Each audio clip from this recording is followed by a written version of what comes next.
सातत्यानं एकनाथ शिंदे साहेबांच्या संपर्कात दिसतात, आपल्या शिवसेनेच्या संपर्कात दिसतात. काय नक्की का अजून कोण नक्की किती जणांची वेटिंग लिस्ट आहे संपर्कात शिंदे साहेबांच्या?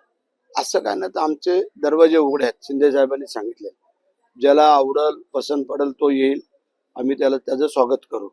परंतु सर्वस्वी हे शिंदे साहेब घेतील करतील ते आम्हाला मान्य आहे. 2029 ची तयारी सुरू झाली. कधी आता जिल्हा परिषद पंचायत त्यासाठी तर सगळे लढले आणि त्याच्यामध्ये बऱ्याचशा ठिकाणी दाखवून दिलं आणि त्याच्यामुळे आपापली तयारी प्रत्येकाने सुरू ठेवलेली आहे. तिन्ही पक्षांनी सगळे त्यावेळेला योग्य रीतीने लढतील.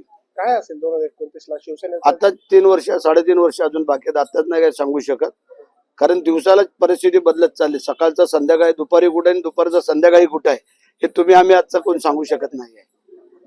मोठं इन्कमिंग शिवसेनेत येत्या काळात राहील 100%. आम्ही काम करतोय आणि शिंदे साहेब ज्याप्रमाणे लोकांना सामोरं जाते त्या अनुषंगाने असं आम्हाला वाटतंय.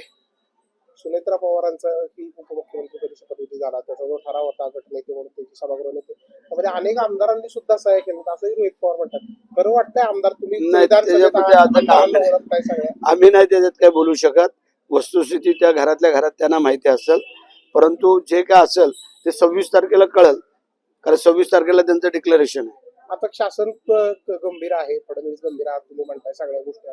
रोहित पवारांना या सगळ्या गोष्टी पुढे आणून नक्की काय त्यांना साध्य, काय पॉलिटिकली साध्य काय करायचं? नाही, पवार कंपनीच्या ह्याच्यामध्ये आम्ही नाही एंट्री करू शकत, कारण त्यांचं तुम्हाला माहिती आहे वेगळं पण असतं, त्याच्यामुळे त्यात न बोललेल्या काही गोष्टी बऱ्या. तटकरे यामध्ये मोठं उपाचं राजकारण राष्ट्रवादीचं सध्याच्या स्थितीत असं काय दिसत नाही, परंतु पॉलिटिकल स्पेस नाही तसं काय वाटत नाही. असली तरी ते होतील, मिळाली तरी तेवढं शक्य नाही.